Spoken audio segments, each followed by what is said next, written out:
Welcome to episode 290 of In Touch with iOS, the show that talks about iPhone, iPad, Apple Watch, Apple TV, and related technologies. I'm your host, Dave Ginsburg, and I've got Mr. Mike Potter back on the show. How you doing, Mike? Great to have you. I'm doing great. Thanks, Dave. I'm always thrilled to be on In Touch with iOS. And I am as well to have you here. I'm always thrilled to have Ben Roethig here as well. How you doing, Ben? I'm good. I'm always glad to be here. Yes. And we're glad to be here because there's an insane amount of news to talk about this week and a lot of stories. Jeff Gamet will probably be joining us a little bit later. He's a little running a little late, but we'll definitely hopefully he'll make it on. But you know what? Let's just jump right in because there's just a multitude of things to talk about. I'm going to go jump right into our topics as we always do. We're going to start off with beta, and I wasn't going to be talking about beta here, but of course Apple had to release beta the same day we are recording this, and 17.4 was released this morning, and I think the biggest thing that's standing out is the fact that it's going to have, there isn't really a lot of detail as of yet of what's there, but I think a lot of it's going to be the compliance that the March 6th deadline to introduce apps that can sideload with the European Union in order to comply with their Digital Markets Act. That's going to be being enforced here very soon. And iOS 17.4 is going to support that in the EU. As far as I know, it's not going to be in the United States. So this is definitely interesting. Did you get to install it yet, Ben? I haven't really noticed much of a difference yet. But then again, I haven't had much of a chance. Yeah, we just barely got it. Yeah, it just came out, and then there's just so much to unpack. Yep. One thing I've noticed was the fact that there's some new emojis. That's always exciting, right? Mm-hmm. The shaking head, lime, phoenix, and brown mushroom. Those are some important ones we need to have. And a broken link. Mushroom. Yeah, and a broken link, huh? So we've got that, as well as the big thing in the room here is the fact that Apple is now going to be allowing other things. One thing of note here in 17.4 is it's now going to allow non-WebKit engines in the EU, offering more options for changing the default browser. With this update, Apple's going to make sweeping changes to iOS in order to comply with this Digital Markets Act in the EU, and opening up the browser engine and giving users more choice over what apps and services they can use that's default on their devices. I find this to be extremely interesting because Apple has had such a stranglehold on which you can get a browser, but you always had to use the WebKit engine from Safari. So that wasn't allowed, but now it seems like it's going to be. Ben, what do you think? Do you think this is something that would potentially get into the United States at some point? I mean, it's got to be inevitable. Personally, I agree with what Jason Snell wrote on his Mastodon. Mm-hmm. By doing it the way that it's doing, Apple put pretty much a big target on its back for every government agency and antitrust agency on the planet. It's at this point, the DMA going worldwide is inevitable. And personally, I think the way there's a little bit of chippiness in the way things were kind of written on this. I think that could come back to bite Apple. Yeah, that is a possibility for sure.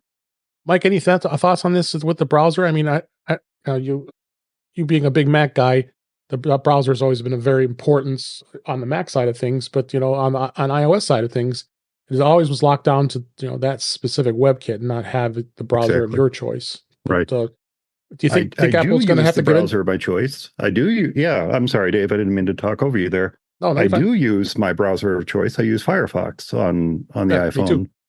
And I love it. And I was super excited about non-WebKit engines coming to iOS. Until I saw your headline here, I was not aware that it was limited to the EU. And that is incredibly disappointing to me because the browsing experience on iOS is subpar at best. I'm continually experiencing crashes, websites bringing my device down to a crawl. I would so love to be able to use a non-WebKit engine on my phone. So Yeah, gosh, I sure hope it comes to the US. I sure hope it goes worldwide. The third-party app stores, great. I love that too. I would love to see that here in the US. In fact, I was wondering how I could fool Apple into thinking my phone was in the EU so I could get that update. But that said, I was much more interested in the non-WebKit engines and very disappointed to see that it's not coming here. Yeah. Yeah. I think the one benefit there for consumers right now, if you hit some kind of website irregularity in Safari, well, that's going to be the case in every single browser. Exactly. Yep. And that not only applies to the iPhone, that also applies to the iPad. Yeah. Yep. Absolutely. Right. Yeah. So I'm going to be curious to see how this goes, because people in the US are going to be wanting to be interested in doing this, specifically that.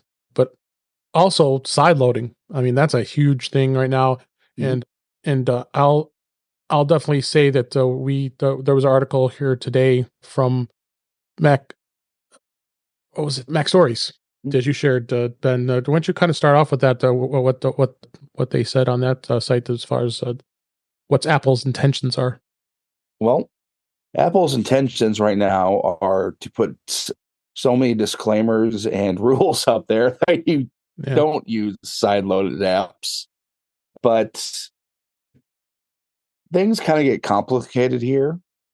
And there's going to be new usage fees for side-loaded apps.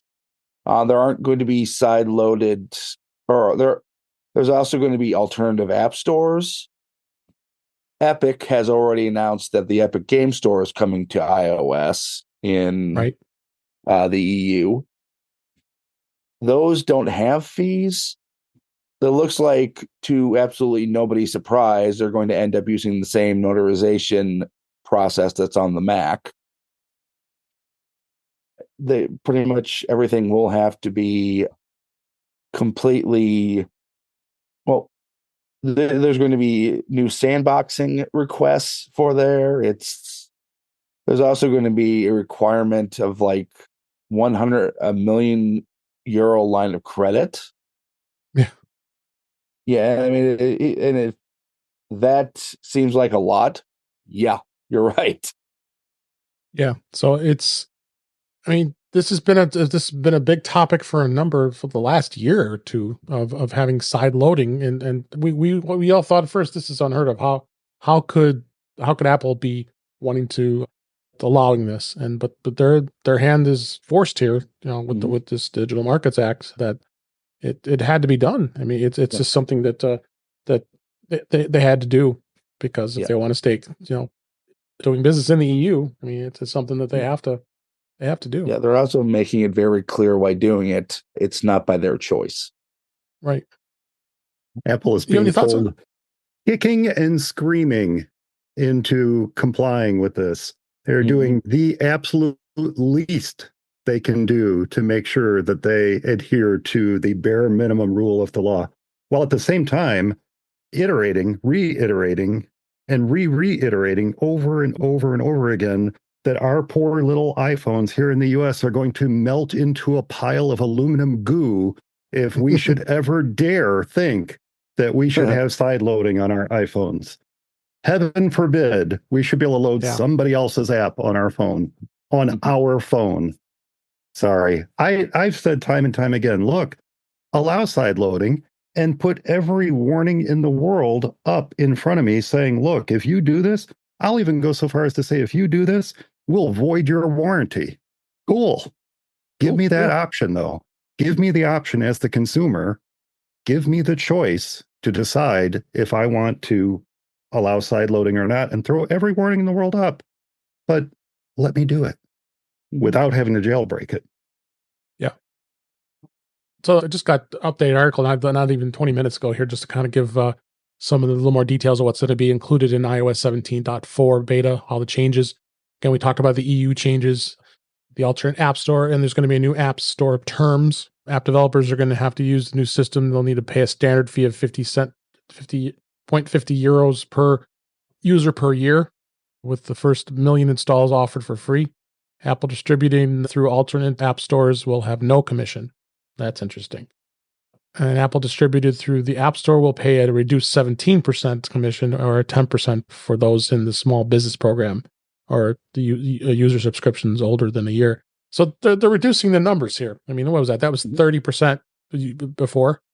And now the number, if the developer chooses to be as part of the Apple App Store, not outside of its sideloading, they'll pay a reduced fee. So why would they want to do this if they can sideload? Is going to be my question. I don't know. Well, I mean, there are certain things that Apple offers within their own app store, like they check for the quality of the app, that type of thing. Right. Well, yeah. So it also makes it easier for people to find right off the bat. But I mean, if it basically comes down to the same thing you see on the Mac, there are certain apps where they're very specialized. People who use them are going to know how to look for them. So it does not make any economic sense for them to be in the Apple App Store. Yep. The other thing is alternate payment options. Apple's going to also is going to be allowing apps to use alternate payment options in their apps.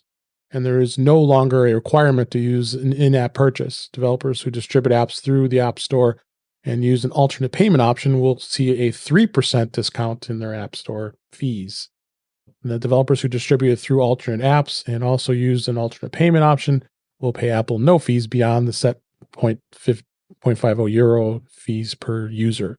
With the alternate payment options, payments for digital goods and services can be made directly in an app, or a developer can choose to link their website to have make the payment. So, and there's right there. You just talked about Fortnite's going to be coming back in the EU. They're happy and thrilled to death, but be able to do this now. Yep. Also, with the EU apps, payment apps will have direct access to the NFC chip. Right. That's what I was going to say too. NFC access. Third party payment apps and banks will now have access to the NFC chip on the iPhone on 17.4 and can offer contactless payments directly on the iPhone without using Apple Pay or the wallet app. So there's another big game changer for payments. Mm-hmm. I mean, this is just more and more stuff here. So what's going to say that the U.S. is going to start looking at? What I worry about is our government's going to get involved with this and start thinking, you're doing this in the EU. Why can't we do this here, right? Oh, I can guarantee that will happen. Yeah. So Apple has to anticipate that this is going to be something that's going to happen at some point. Yeah. The other thing that they're mentioning here is messaging with Siri. The automatic send messages setting under Siri and search has been renamed Messages with Siri. Oh, that's exciting. And there is an option to set Siri to read incoming messages in a specific language like Spanish, French, German, Chinese, and many more. The change does not update the primary language that Siri listens in and responds to, but is now limited to the message playback. Excuse me. The podcast and music made some changes. You got the Listen Now tabs in Apple Music, and and podcasts have been renamed to Home. And then we did talk about this, and we'll actually talk about this now. Ben, is podcast transcripts. The podcast app is now going to offer transcripts similar to how lyrics work in the Apple Music app. This is going to be interesting to see where that goes. That was something you had brought up on what you just found recently here. And what did you see in here? So that means In Touch with iOS is going to have this, and this is going to automatically do a transcript? Yeah. I saw it work on a podcast. It just he opened up a podcast, played it, and it just had all the transcript right there. The transcript was already there before it even started playing. Yeah, interesting. So it's scanning all the RSS feeds that in Apple Podcast. Yeah, not only that, but I think it's scanning the actual audio. Oh, the audio itself. Okay. Yeah. Wow, yeah. This is huge. Oh, as a podcaster, I got my email about that at 4:17 p.m. tonight to let me know that this is coming to my podcast. So, yeah, it's interesting. I didn't get that email yet, unless I didn't check my email here. I would think I got it. I've been doing this long enough. Updated terms and conditions for Apple Podcasts Connect. That was the email subject line. Okay. Yeah. I'll have to go look for that because it would only make sense. But yeah, listeners will be able to read along while your podcast plays or access a transcript from your episode page. Apple Podcast will start to automatically create and display transcripts for your shows, or you can provide your own. Learn more about our newest feature. There you go. This is a cool thing. That's all they told me about it. That's all they told. Yes. No, I find my email features. Hey, Jeff. How's it going? Well, welcome to the show, Jeff Gamet. Appreciate you making it to the show. You just got to get your camera working there, but that's working on it. There you go. And good to have you, Jeff. How you doing? It's great to be here. I'm sorry I'm running so late. And let's see if I can improve my audio a little. Okay. Do I sound better now? Oh my God, much better. Considerably. Yeah. Yes. We were just talking about all the EU stuff and that's happening with the side loading. I don't know if you've had any chance to take a look at that. I don't want to rehash what we just talked about, but did you have any views? Have you talked about how Apple came out with their very strong opinion about the whole thing? Oh yeah, we definitely talked about the snark. Yeah. Oh yeah. Okay, good. Wanted to make sure that got covered. What was your opinion on that? My opinion was Apple was making it very clear that they are unhappy with the whole situation, and they want to make it very clear that when stuff goes wrong for their customers, this isn't their fault. That it's all on the EU for intentionally making our iPhones less safe and not protecting consumers. Yep. So yeah, it's definitely going to be interesting to see a lot. And I mean, most of us listening here are in the U.S., so this really isn't affecting us. We're business as usual here. 17.4 with it being out here as we've been reviewing is just another update that they had to put through as a compliance. A couple other things that we're going to add here is Safari now has a URL/search bar in Safari. It's now wider than it was before, which I like. That is kind of cool because that is kind of a narrow bar in 17.4. And then we're going to talk about in 17.3, which we've been talking a lot about, is the stolen device protection. The section of the settings app, there's now is an option to require security delay always or only when away from familiar locations. So that's interesting. That's a new thing. And we'll talk about that just a bit here. So there's probably going to be some more things that we haven't found just yet. And we'll definitely talk about them in the future here because, yeah, it just, like I said, literally was released today as we record this. Mm-hmm. So let's move on, and we'll talk about iOS 17.3. We've been talking so much about it here. It is finally here. The public has it. It's in your hands, and we're going to be reviewing a lot of some of these key features. I have to say, this is probably one of the more important upgrades you really need to run, honestly, because the big thing is the secure protection. I mean, it's just so important that you take a look at that, the stolen device protection. But let's just kind of talk a little bit about the patch itself. There is an actual big security patch that's involved here with 17.3, and it's covering all OSs, iOS, iPadOS, tvOS, and macOS, some wine country, as you call it, Jeff. Yes. 14.3. And it is a good idea to update this as soon as possible because it's got many software patches. The biggest thing is a bug fix in WebKit that could allow maliciously crafted content to lead to arbitrary code execution.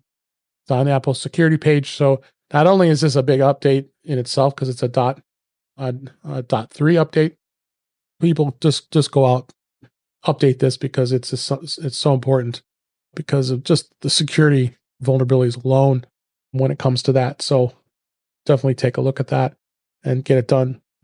So really we've been talking about what's new in here, but let's just talk about the big thing that's going on here is the stolen device protection. early in the last month, there've been a lot of news stories we've talked about. I don't have to rehash them. Is the saying that social engineering was going on by people over looking over someone's shoulder, watching as they put their passcode in, and social engineering as it works. They get creative and steal the phone, and within a matter of minutes, they have their Apple ID reset and they have their bank accounts cleared out. That darn wife of mine. Yeah, always looking over my shoulder, reading my PIN codes as I'm putting them in. Mike, I really missed you. It's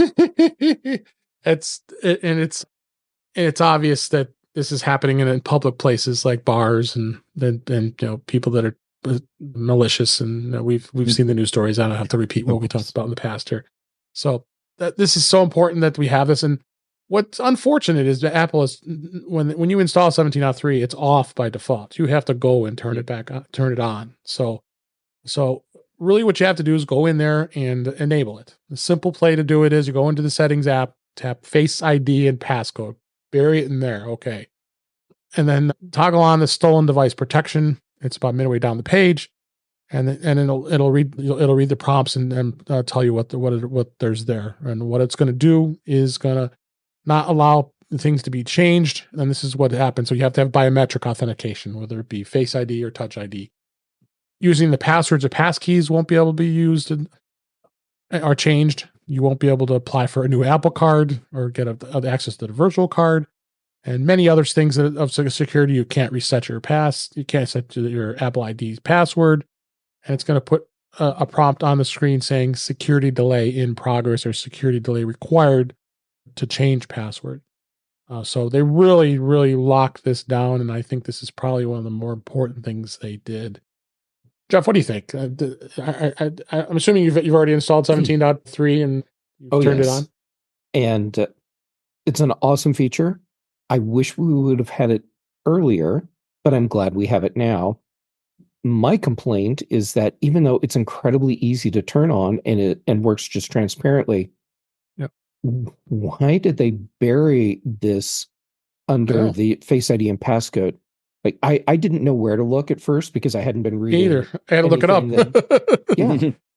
I went to privacy and security because that made sense. And it wasn't there. So then I thought, okay, well, let me go into my iCloud settings. Nope, it's not there.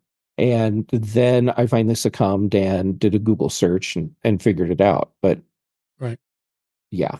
But I'm glad that it's there. I'm glad that now I know how to do it. So I can tell all my family and friends, just go here and tap this thing and you're just safer. Yep. Mike, did you update yet or are you still waiting? Oh, I updated. No, I updated pretty much right away. I always, if it's not beta, I always, right, or beta, for our UK listeners. Beta or beta. Yeah. I will update so that I can kind of run through it and make sure everything's running okay and all that before I tell my wife and daughter to update. But yeah, I did it. I did not turn that on. It's a great feature, and I think it's fantastic for a good majority of the users to turn on. I'm not sure that I'm ready to turn that on myself after reading stories that it does not necessarily recognize that you're home or that you're at work or that you're in a place where you won't have to go through the extra hoops and steps to get to the features that you might want to get to. To Jeff's point, yeah, Apple's mission, Jeff, if you haven't noticed with the latest updates to macOS and iOS, is to make sure that settings is as confusing as possible. Oh, I think the right people. Yeah, they're what they're ultimately doing here is steering us towards the future, which is a completely Siri-driven version of settings, so that we have to search to find how to set up a printer on our Macs. That's really the ultimate goal. You forgot to mention that. Yeah, and okay, Mike, here's the scenario that I'm picturing now. Hey, S lady, help me set up my new printer. Okay, playing ambient outdoor sounds for you. Yes. Yeah. Also, we don't think you should do that. Yeah. I mean, it'll just turn into hell. I can't do that, Dave. I have to search for stuff in settings on my Mac more than I should. How long have I been a Mac user? How long have I known exactly where stuff is in system preferences? And now every time I want to find something, I find myself needing to search. And they're, they're mimicking what was already out there on iOS, and it is just as confusing in iOS. It's system settings and then go to view. Obvious. That's where I go. As it should be. Yes, it should be in privacy and security. Absolutely. I agree with you 100% there. Yeah. No, I've not turned it on. I'm sorry, Dave. That's the short answer to your question. That's okay. It's open to anybody. You get a choice. I want to shout out to some folks that are in the chat tonight while we're recording this live at youtube.com/intouchwithios. We have Webb and Cletus in the chat as well as Brett. Brett had a good chat here. He said, any idea why the stolen device protection feature wasn't rolled out to the iPads? Excellent question. That's a totally legit question. I mean, the iPad could be stolen just as easily. It's not going to be as easy as just grabbing it and without people seeing it. I mean, it's a little bigger device than an iPhone is. It's in the same feature set as calculator. Mm-hmm. That's right. You still waiting for a calculator on the iPad. Yeah, that's right. Yeah. So that's a good question, Brett. I don't think we have the answer though, because I'm not sure what Apple's thinking. I'm pretty sure the answer is because. So there. Yeah. Nah. So this is definitely an important thing, and folks, go ahead, do it if you can, and protect yourself. I mean, it's just so important. So a couple other things that were added in 17.3, the collaborative Apple Music playlists have now been added. That's now, with that feature, you can take advantage of any of your existing playlists to create a new one and invite others to join and add songs and then listen to your playlist. You can invite friends, family members, and others and share your musical preferences. And there doesn't appear to be a limit of how many people can contribute too. So that's kind of cool. I'm looking forward to playing with that. They have collaborative playlist emoji reactions. They added emojis now to playlists. Oh boy. This we need to see more emojis in another place besides messages, right? And AirPlay 2 in hotels, we've been talking about this. It's going to be supported. It's going to be a long time before I think any of these hotels are going to be anywhere near ready to use this feature. Yeah. Yeah, it's going to be kind of like car key and wireless CarPlay. Yeah. It might be an OS cycle or two before anybody's actually using it. Yep. Great feature, though. Oh, yeah. Because, we talked about last week with Chuck Joyner about he was in his hotel room and there is a dangling HDMI cable from the back of his TV in his hotel room and he goes to plug in and it doesn't work.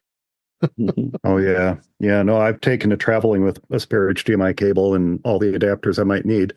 And I'm not shy about unplugging their little cable boxes and all that stuff.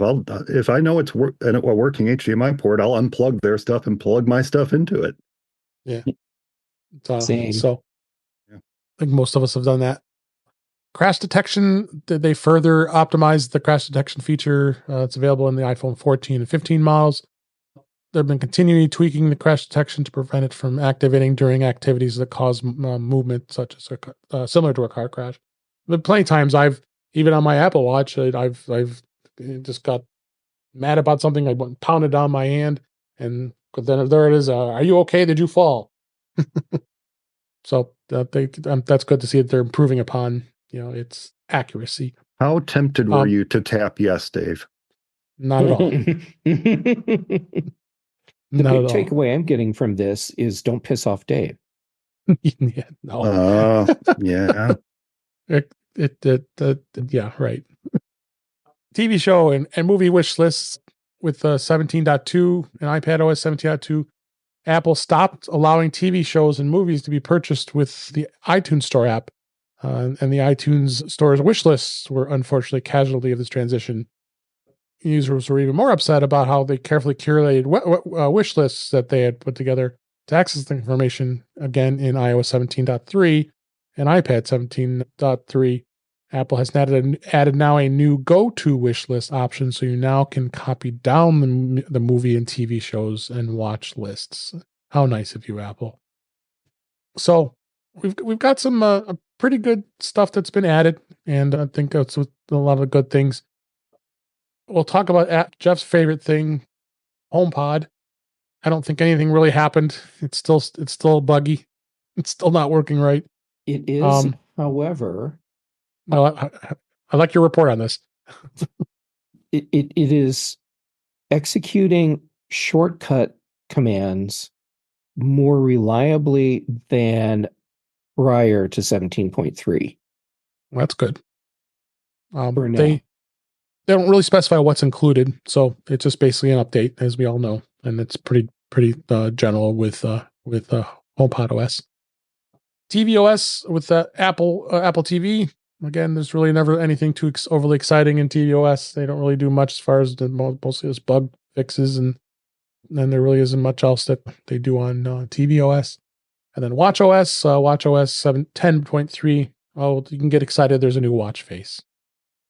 Yay! And it's a Unity Bloom watch face that celebrates Black History Month. But that's okay. That's nice that they're supporting that. But just as it always is, unspecified improvements and bug fixes. So we got all the updates across all of the Apple devices. That also includes macOS Sonoma 14.3 that was released as well.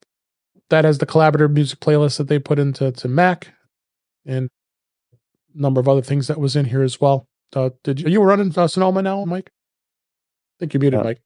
Yep, he's muted. Yes, I am. Now I'm unmuted.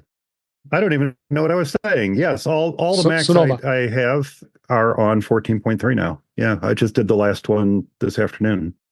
Yeah, there was a pretty critical vulnerability. Most companies running Macs are pushing to get that installed right away, because there is a vulnerability in anything below 14.3. So go out and take care of your Macs as well. It's always our exciting times, Jeff. You and I think all of us here like to do our OS updates and have them all at once and just have fun installing them. I know we're all geeks and like to do that, but that's us. But that's why we do these things here. So you don't have to. As you don't have to. That is correct. So it looks like we're going to continue on with beta, and we're going to see where things go here and how things go. So let's jump into some of the news stories that I found here. Jeff, you're going to really like this one. Apple Music Classic. It's now available on the CarPlay. Oh wait, they removed it. Mm-hmm. And it never actually worked. It never actually worked, but it did show up for a brief moment. Apple Music Classical was updated today with what appears to be a CarPlay support, but then it was quickly reversed in a follow-up update. So you went to 1.2 right off the bat. You got overwritten to 1.2.1. Still haven't released anything on the Mac yet on the Classical, nor is it on CarPlay, which makes absolutely no sense. For those of you who like classical music, why the heck is Apple not letting this be on your CarPlay? Or on your it does seem to indicate it's coming soon, though. Mm-hmm. Yeah. Oh, Mike, bless your heart. I think someone was screwed up. That's all it is. They shouldn't have released this. That's what happened. So they teased us. So we talked about the wish lists and everything on there. And this was an interesting rumor. I generally don't cover too many rumors, but I thought that this was a fun thing to talk about since we're way overdue for a new iPad. Apple does plan to release a new iPad Air, iPad Pro, and a MacBook Air models in the spring of this year. This was according to Bloomberg's Mark Gurman, which is a very good source. Based on this time frame, the devices could be released as early as this March or April coming up as we record. And after the devices are released, he said an intentional shift to Apple's annual developers conference in WWDC, like we always know. So they talked about some of the sizing here. The iPad Air is expected to be at a 10.9 inch and a 12.9 inch screen size. That's new. That happens. That would be pretty awesome. Then the iPad Pro is going to go from an 11 inch, but I'll expand it to 1.1 inch to 13 inch. And they're going to do OLED technology, they say. LCD panels, much higher contrast ratio, lower power consumption. So we're way overdue on this stuff. Now, the MacBook Air, on the other hand, it says they plan to release multiple MacBook Airs, which will be the M3 chip. in the spring. So sounds like the next 13 and 15-inch models will probably be released simultaneously this year, whereas they were separately last year. So that looks kind of exciting if that's is to be true. And I would kind of trust Mark Gurman and what he says. But what do you think, Jeff? Well, when Mark says it, then that's as close to an Apple official announcement as you can get without having the official announcement. Yeah. So yeah, looks like new iPads this spring and M3 MacBook Airs shortly after. And I am looking forward to seeing a new iPad Pro because it feels like it's been way too long. Yeah, I agree. Mike, have you use iPad? Do you have a newer iPad, or you haven't bought one in a while? Oh, no, I haven't bought one in quite some time, Dave. It's been a long time since I've purchased an iPad. Mine is actually an iPad Pro 10.5 inch. So that gives you a little clue how long it's been. I think it was, 2017, 2018, something like that, when I bought that one. Yeah, new MacBook Air models. I mean, what would be the most exciting thing they can do there other than the M3? Maybe a 14-inch? Something like that. That might be okay, but then they have the 15-inch, and the 15-inch is a pretty darn cool machine. I helped a client set one up this week. Amazingly beautiful. They migrated from a 15-inch MacBook Pro to a 15-inch MacBook Air. And beautiful, beautiful machine. The biggest downfall to it, and maybe this would be the most exciting thing, would be to add another USB-C port on it. That would be wonderful. Two is not quite enough. Two is not quite enough. But yeah, it's an amazingly gorgeous machine. And I don't, look, so they're going to an M3. Cool, faster. Otherwise, it's the same gorgeous machine it was. And if you have an M1 or you have an M2, I don't think you need to upgrade when they do come out. Yeah, If you're still rocking an Intel MacBook Pro, though, like my client was, yeah, this was a fantastic upgrade for her. Absolutely fantastic. You got to do it. How would you, Ben? What do you think? Well, first, they did find some code in the 17.4 beta that points to a new Apple Pencil with Find My. And hallelujah.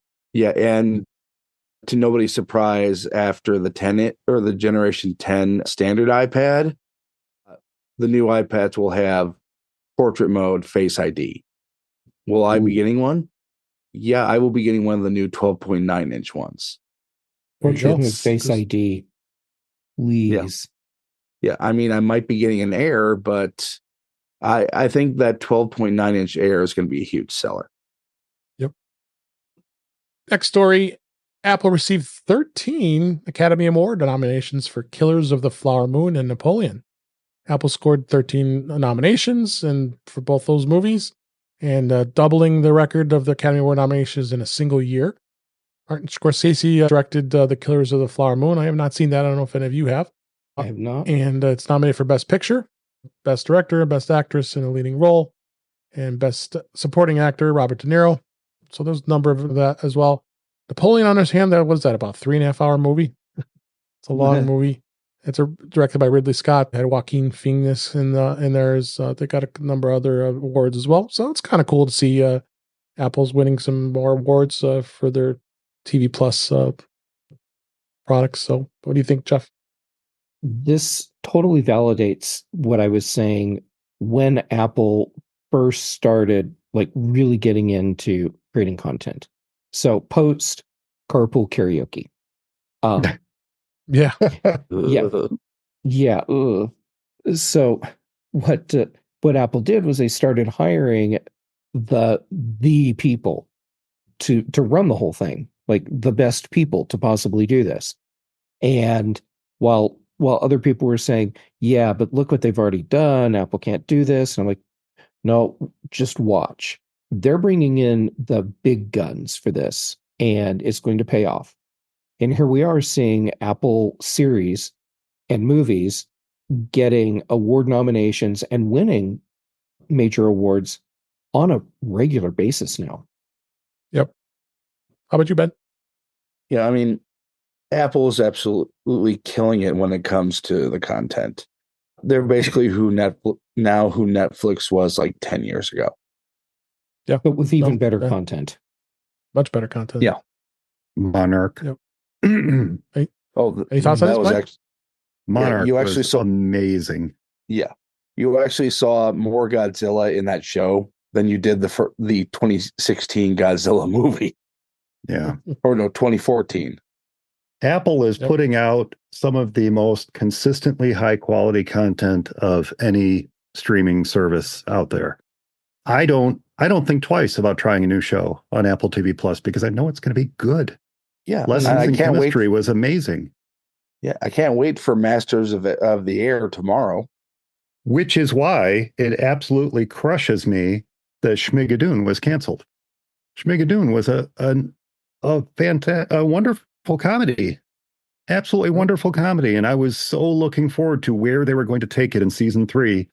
And episodes have been written, songs have been penned, and they canceled it. Not because it wasn't critically acclaimed, but because they didn't get the viewership. So yes, as wonderful as it is that Apple is putting out this great content, they're starting to behave more and more like an actual TV network. And if they don't see those numbers, you're gone, which is a shame because there's a lot of great shows on there that are just not seeing new seasons simply because they're not hitting those numbers, as good as those shows might be. Yeah, hopefully Apple doesn't follow Netflix's lead because Netflix's MO is you run 2 seasons, but then viewership starts to drop off in the 3rd season. So just cancel everything after the 2nd season and just do stuff where you have the first 2 seasons where you have lots of viewers and then dump it and move on. Mm-hmm. Yep. Speaking of Netflix, they have decided to drop that basic ads free tier, forcing users to now choose a more profitable tier. The endless pursuit of satisfaction of shareholders have led Netflix to delete its cheapest ad-free tier, leaving users to choose between spending more money or more time with ads. That Netflix stopped letting new users sign up for the basic ads free tier in summer 2023, and just before the ad tier launched, they now left existing customers alone at the time, but that will change in 2024. They made this announcement during their earnings call. So yeah, looks like Netflix continues to make changes. But meanwhile, they had over 12 million subscribers that were added just because of all the password sharing, canceling debacle. Right, Jeff? Yeah. It's like Netflix is begging us to not use their service. Yeah. I mean, if I didn't have T-Mobile, I would not have Netflix. Yeah. Yep. Well, and I'm waiting for Netflix to do something that screws with my plan. Actually, I should double check that my level plan doesn't get screwed with, because if it does, then maybe I'm done with Netflix. You a subscriber to Netflix, Mike? Me? Yeah, absolutely. And when I saw the story in your news listing, I tried pulling up the app to see what level service I have.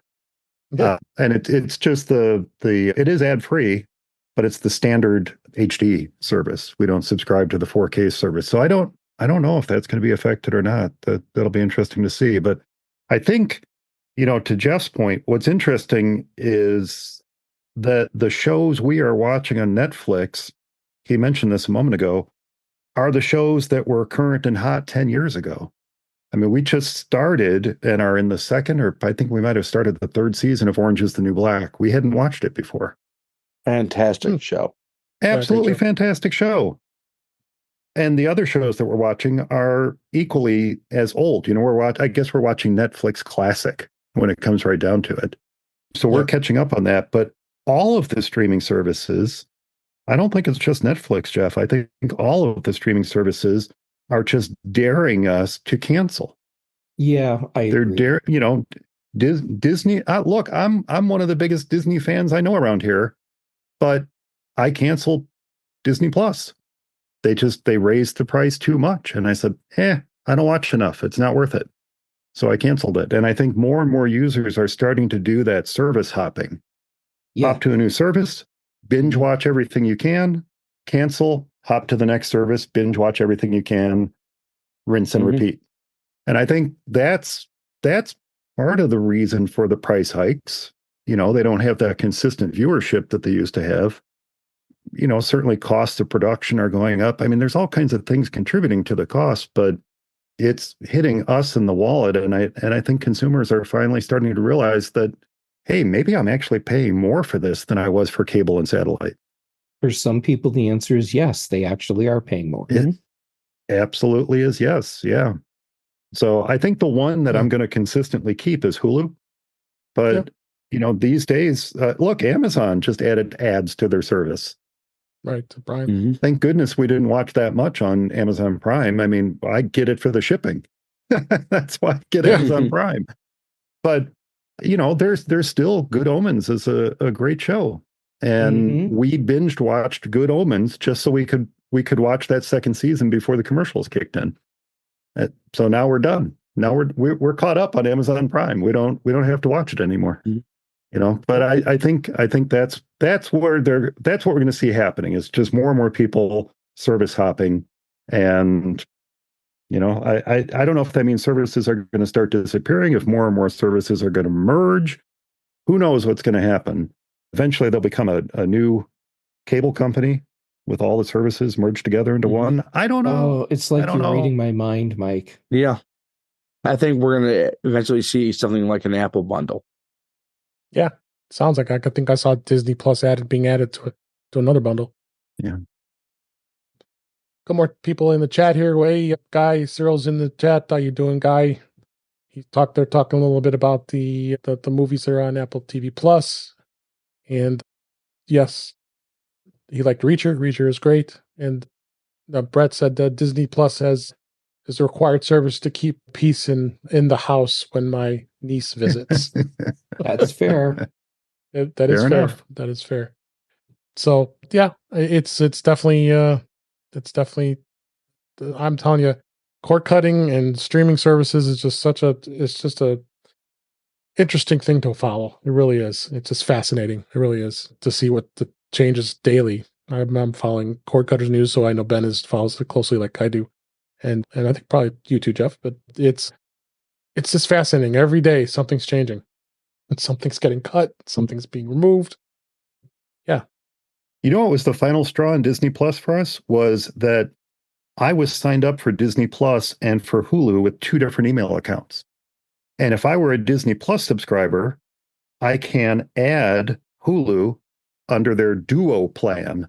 And it was like $2 extra per month. Yeah. That was it, to go with their Duo plan. But as a Hulu subscriber, which is the service where I don't want to lose my watch history and I don't want to lose the shows I've saved, I can't sign up for the Duo plan. You can't go from Hulu to the Duo plan. You can only go from Disney Plus to the Duo plan. And I said, you know what? It's too much work. It's too much work. We watched Mandalorian. We watched, all the shows we wanted to see. Andor was great, but we're caught up. So I just let it go. And then at some point during 2024, Hulu and Disney Plus are going to be one service.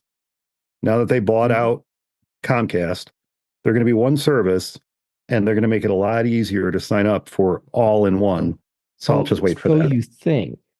Yeah. No, it's surprising how difficult Disney makes it to do stuff with their subscriptions. Those who are on the bundle plans are already getting offered the merged app. Yeah, okay. I have it. Oh, you do have it. Yeah. Okay, so so Ben knows. Yeah, it's going to work pretty much how like Showtime works within Paramount Plus, right? Where it's an additional premium service, or or MGM Plus within Amazon. Yeah. I would keep Disney Plus if I could sign up for the Duo plan through Hulu. Mm-hmm. Yep. But as of last time I checked, a week ago or so, I can't do it yet. So I had to, when I merged my accounts, I had to create like a new Hulu. You're right, exactly. Which what he doesn't want to do because of his playlists. I don't want to lose my shows. I don't want to lose my programs. That's fair. Very fair. Oh, Mike, your mug is completely appropriate for you tonight. Your mute is on because you were earlier. A couple more stories before we wrap up. X, formerly known as Twitter, our favorite platform, is now supporting passkeys as a login option for iOS users in the United States. They confirmed. Of course, passkeys are both easier to use and more secure than passwords because they let the user sign in with apps and sites the same way that they unlock their devices with Face ID or Touch ID or device passcode. Passkeys are also resistant to online attacks like phishing and making them more secure. I'd like to see more service like this to start implementing passkeys and offering it as an option, right? Don't you think, Jeff?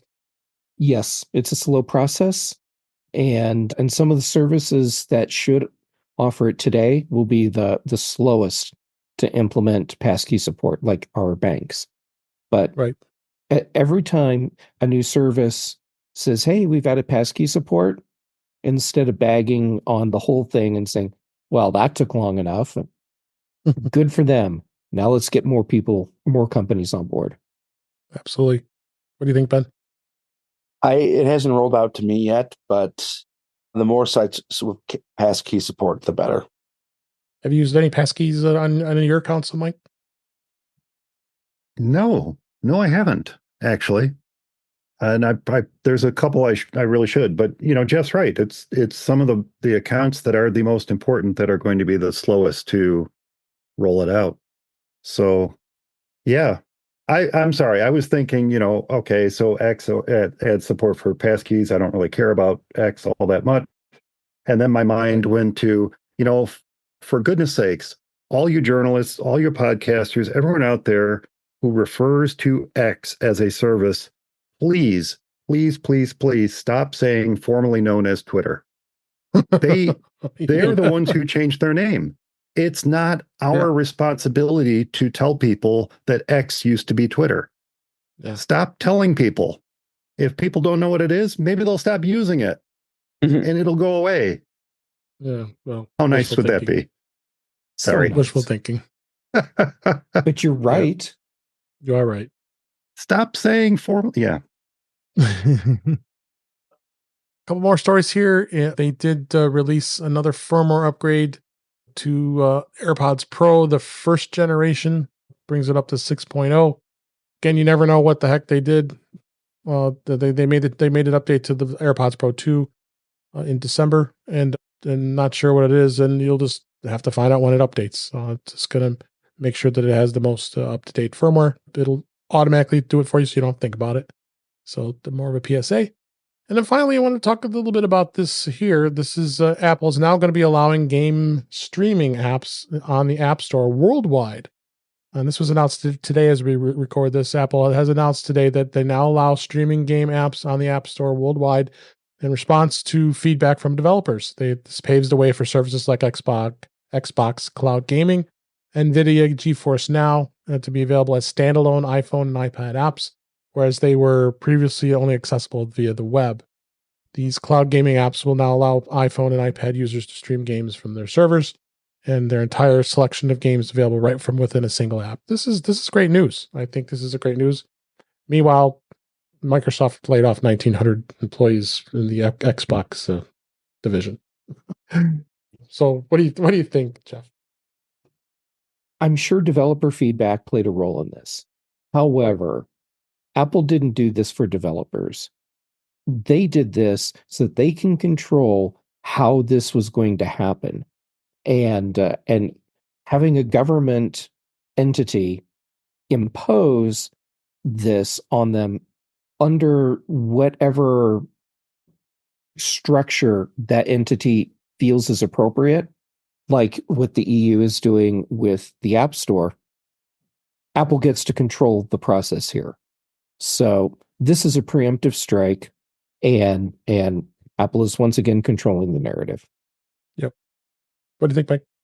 Well, I don't disagree. I think that's a good point. It's not something that occurred to me. I'm actually kind of surprised that it didn't already exist. But Yeah, I guess it didn't now that I it. think about it. Yeah. Yeah, it's just like game, emulation apps.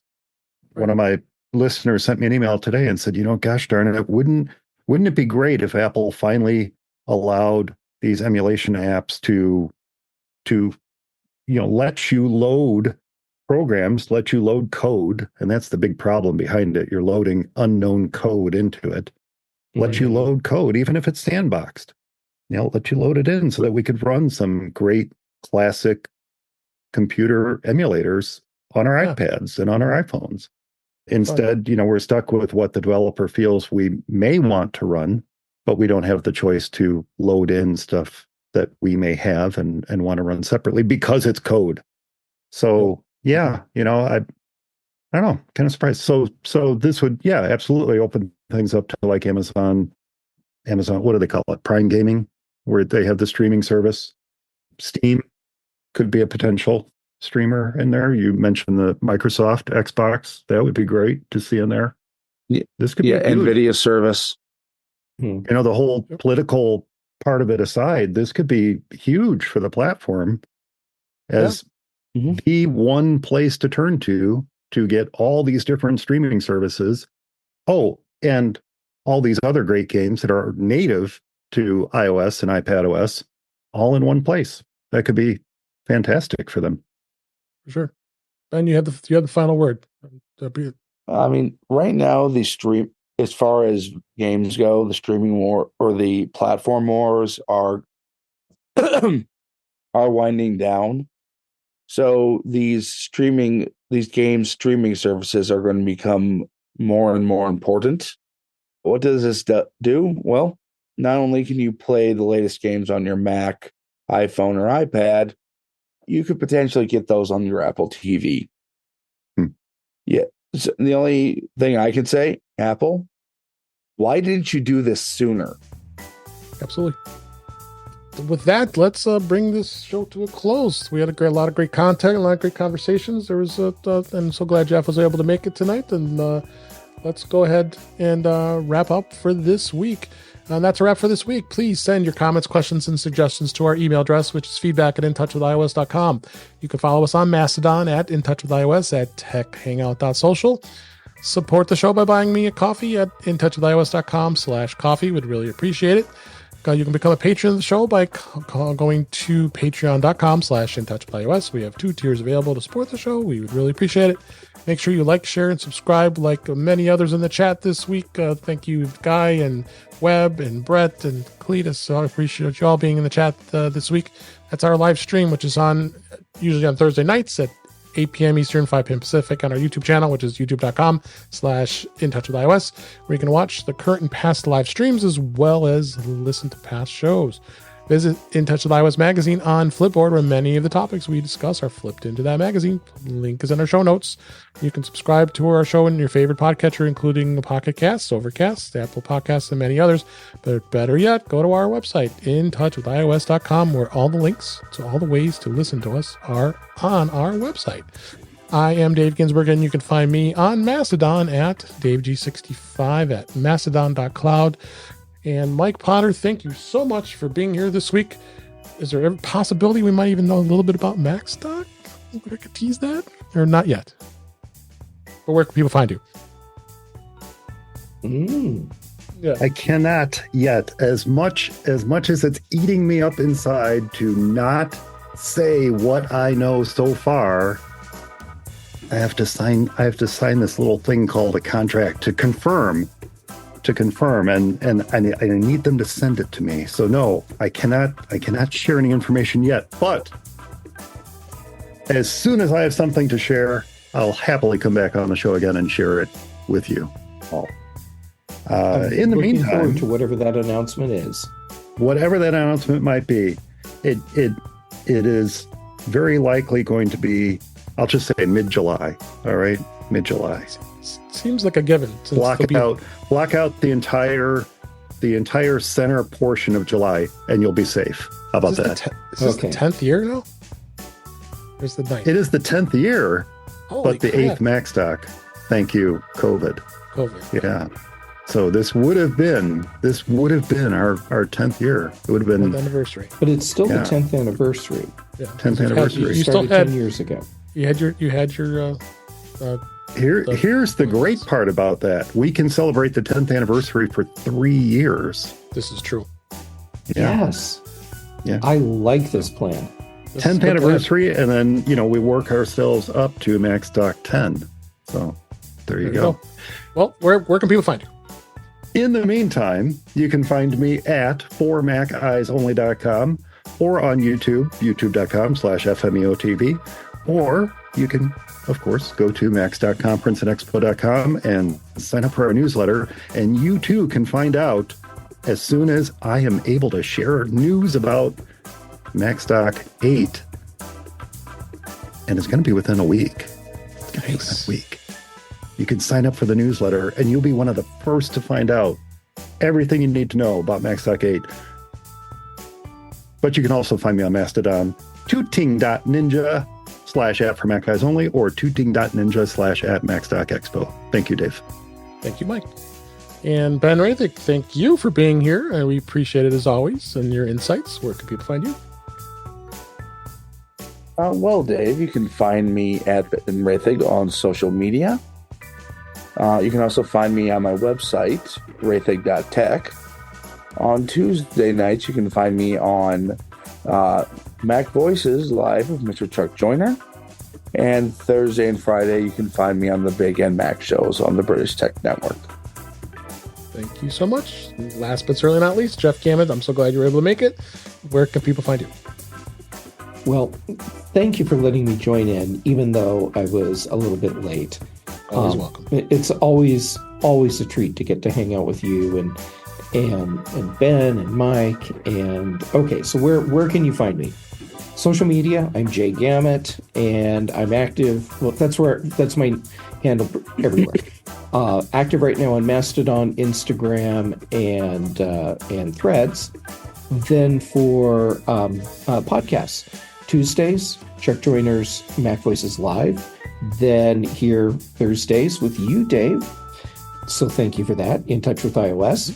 Then on the British Tech Network, Thursdays for the Mac Show, Fridays for the Big Show. Brian Chaffin and I are doing the Context Machine. Also this week, Charlotte Henry had me on the Edition to talk about Vision Pro, and that was a lot of fun. Nice. Check that out. And it is the Big Show is on Thursday, and the Mac Show is on Friday. Did I do it backwards again? Not that I'm trying to correct you. I should just change the shows. Yeah, we should. And yeah, anyway. I mean, who would stop me? No, that's true. Well, thanks for being. Yeah, you would. Thanks for being here. I appreciate it. And thank you for listening. We really appreciate it, and we enjoyed doing the show. And I'm glad you're listening. And until next time, we'll talk again soon.